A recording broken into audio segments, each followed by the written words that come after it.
کہ حضرت بلال سے کہا بلال جاؤ اور جا کر مدینے کی گلیوں میں اعلان کر دو کہ سونے والے بستر چھوڑ دیں، اللہ کی عبادت کرنے والے نفل عبادت اس وقت ترک کر دیں، کاروبار والے کاروبار بند کر دیں اور اللہ کے دین کی خاطر رسول پاک کے قدموں میں اپنی جان قربان کرنے کے لیے پہنچ جائیں۔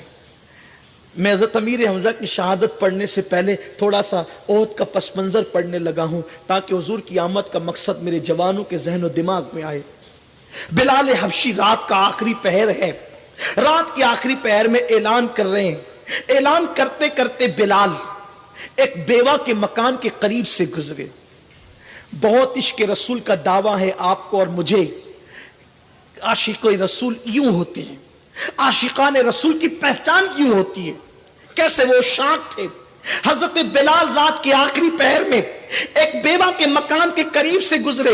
سونے والوں اٹھو، حضور یاد کر رہے ہیں۔ رونے والوں بستر پر آنسوؤں کی سوگات پیش کرنے والوں چلو، حضور یاد کر رہے ہیں۔ میرے آقا علیہ السلام کا منادی اعلان کرتے ہوئے گزر رہا ہے۔ ایسے میں بیوہ خاتون کے کانوں میں آواز آئی، اٹھ کر بیٹھ گئی، رونے لگی، میرا تو شوہر شہید ہو چکا ہے، میرے گھر میں ایک ننھا سا بچہ ہے جس کی عمر صرف 4 یا 5 سال کی ہے، میرے گھر میں کچھ نہیں جو میں حضور کو پیش کر سکوں۔ رونے لگی، روتے روتے اس کی آواز بلند ہو گئی۔ آج عورتوں کو اگر شادی پر نئے کپڑے نہ ملے تو وہ روتی ہے، عورتوں کو زیورات نہ ملے تو وہ روتی ہے، عورتوں کے مطالبات شوہر پورا نہ کرے تو وہ روتی ہے۔ ہائے دور رسالت کے اندر ایک بیوہ کیوں رو رہی تھی؟ صرف اس لیے کہ مصطفیٰ جان رحمت نے مجاہد مانگا ہے، میں پیش نہیں کر پا رہی ہوں، اس لیے وہ آنسو بہا رہی تھی۔ فکر کیا تھی ان لوگوں کی؟ روتے روتے آواز بلند ہو گئی۔ جب آواز بلند ہوئی، پاس ہی میں 4-5 سال کا بچہ سو رہا تھا، اٹھ گیا، ماں کو روتا دیکھ کر کہا امی کیوں رو رہی ہو؟ تمہارے رونے کی وجہ کیا ہے؟ ماں نے کہا بیٹا سو جا، تو میرے درد کو نہیں سمجھ سکتا، تیرے بچپنے کی عقل میرے درد کو نہیں پہنچ سکتی۔ لیکن وہ معمولی بچہ نہیں تھا، ماں نے بڑی عظیم تربیت کی تھی۔ ماں کی تربیت بڑا عظیم درجہ رکھتی ہے، ماں نے بڑی عظیم تربیت کی تھی۔ بچے سے ماں نے کہا بیٹا میرے درد کو تیری عقل نہیں پہنچ سکتی، سو جا۔ ننھے سے بچے نے کہا امی یہ کیسے ہو سکتا ہے کہ میری ماں روتی رہے اور میں سوتا رہوں؟ تمہیں بتانا ہوگا تم کیوں رو رہی ہو۔ ماں نے کہا بیٹا سو جا۔ پھر بچے نے کہا امی کیا تمہیں میرے ابا کی یاد آ رہی ہے؟ تم میرے ابو کے لیے رو رہی ہو؟ کہا نہیں بیٹا تیرے باپ کے لیے نہیں رو رہی ہوں، رونا اس پر ہے کہ اسی وقت ابھی تھوڑی دیر پہلے نبی کا منادی بلال اعلان کرتے ہوئے گیا ہے کہ احد کے میدان میں رسول پاک کہ غلام جان ساری کے لیے جا رہے ہیں، اور حضور نے مجاہدوں کو طلب فرمایا ہے۔ بیٹا میرے پاس کوئی جوان بیٹا ہوتا تو میں بھی شہادت کا دولہا بنا کر بھیج دیتی، مگر افسوس میرے پاس جوان بیٹا نہیں، اس لیے رو رہی ہوں کہ دینے والے رسول نے آج طلب کیا ہے جانوں کا نذرانہ اور ہم دینے کے قابل نہ رہے۔ ننھے سے بچے نے کہا ماں تمہیں میرے ہوتے ہوئے رونے کی ضرورت کیا ہے؟ مجھے کو لے چلو اور بارگاہ رسالت میں پیش کر۔ 5 سال کی عمر کیا ہوتی ہے؟ 4 سال کی عمر کیا ہوتی ہے؟ آج ہمارے 4-5 سال کے بچوں کو کلمہ ترجمے کے ساتھ یاد نہیں ہے، لیکن وہ 4-5 سال کا بچہ، اس کی ماں نے کیا تربیت کی تھی، دل میں کیا عشق مصطفیٰ پیدا کیا تھا۔ آج تمہارے 4-5 سال کے بچے ناچ رہے ہیں، تمہارے 4-5 سال کے بچے گانے گا رہے ہیں، تمہارے 4-5 سال کے بچے فلمی اداکار اور سیریل کے اداکاروں کی ایکٹنگ کر رہے ہیں۔ رب کو کیا منہ دکھاؤ گے؟ حضور کی محنتوں کے بارے میں پوچھا جائے گا تو تم کیا جواب دو گے اللہ کی بارگاہ میں؟ دین نکل چکا ہے گھروں سے، ہمارے گھر مغربی تہذیب کے اڈے بن گئے، ہمارے گھر سنیما ہال بن گئے، ہمارے گھر ناچ گانوں کے اڈے بن گئے، ہمارے گھروں کے اندر کھلے طور پہ اللہ رسول کی نافرمانی ہو رہی ہے، ہماری بیٹیوں کے پتلے پتلے دوپٹے اور وہ بھی گلوں میں لٹکے ہوئے. سوچو تو صحیح, میرے رسول علیہ السلام نے فرمایا, ابو داؤد شریف کی حدیث کا مفہوم ہے, میرے کریم آقا فرماتے ہیں کہ میری امت پر ایک وقت ایسا آئے گا جب میری امت میں شراب اور زنا عام ہو جائے گا, تو اس وقت میری امت میں چہرے بدل دیے جائیں گے, چہرے مسخ کر دیے جائیں گے, چہرے سور اور بندر کی طرح کر دیے جائیں گے, لوگوں کو زمین میں دھسایا جائے گا. ایک اور روایت میں ہے, عذاب ان پر ایسے آئے گا جیسے کالی گھٹائیں چھانے کے بعد زوردار بارش گرتی ہے, ایسے ان پہ عذاب ٹوٹ پڑے گا. عذاب پر شکوے ہے, اپنے عمل پر نہیں. اعمال تو دیکھو, اعمال تو دیکھو, ہمارے اعمال کیا ہے. بعض لوگ ایسے ہیں جنہوں نے داڑیوں کی تراش و خراش پہ بہت توجہ دی, ٹوپیوں کی خوبصورتی پر. اندر کیا ہے؟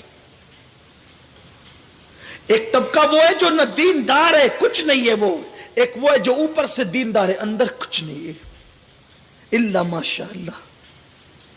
ننھے سے 4-5 سال کے بچے نے کہا, ماں میرے ہوتے ہوئے تجھے رونے کی ضرورت کیا ہے, چلو مجھے لے جاؤ حضور کی بارگاہ میں پیش کر دو.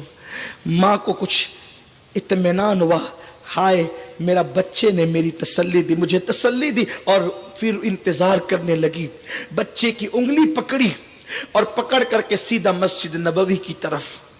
اتنا آسان نہیں ہے نا 5 سال کے بچے کو ذبح کرنے کے لیے کہیں پہنچانا.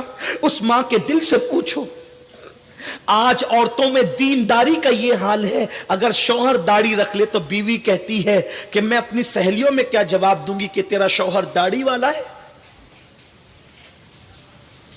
یہ مسکرانے کی بات نہیں, یہ دینداری کا معیار ہو گیا آپ کے پاس. مسلمان بیٹی یہ کہہ رہی ہے میں اپنی سہیلیوں کو کیا جواب دوں گی کہ تیرا شوہر داڑھی والا ہے. حد ہے, افسوس ہے, داڑھی کا مذاق اڑانے والی بیٹی, تو اپنے شوہر کے چہرے پہ داڑھی کا نہیں, مصطفیٰ جان رحمت کی سنت کا تو مذاق اڑا رہی ہے. تمہیں آقا کی سنتوں سے نفرت ہو گئی ہے. عملی طور پر تم کیا کر رہے ہو, کیا کہہ رہے ہو؟ زبان سے تو نہیں کہتے کہ نفرت ہو گئی ہے, لیکن عملی طور پہ کیا ہے؟ میں داڑھی رکھوں گا تو لوگ مجھے ملا کہیں گے, بیکورڈ کہیں گے. لا الہ الا اللہ, الیاذ باللہ.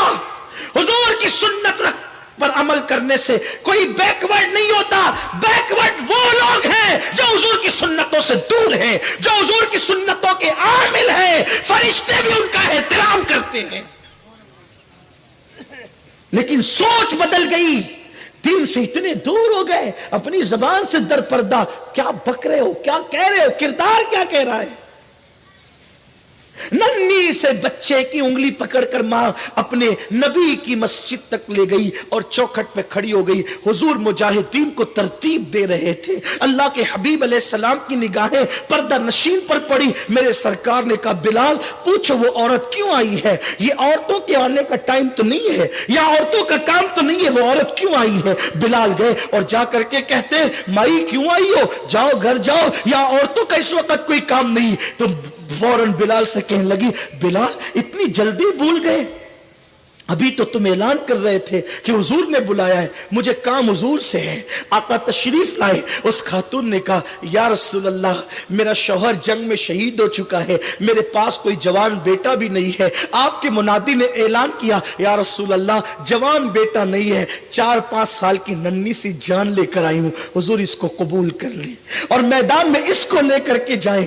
جیسے ہی میرے کریم آقا نے اس عورت سے یہ بات سنی, بچے کے سر پہ شفقت کا ہاتھ رکھا اور سرکار نے فرمایا, اے خاتون تیری نیت اچھی ہے, اللہ تجھے اجر عطا کرے گا.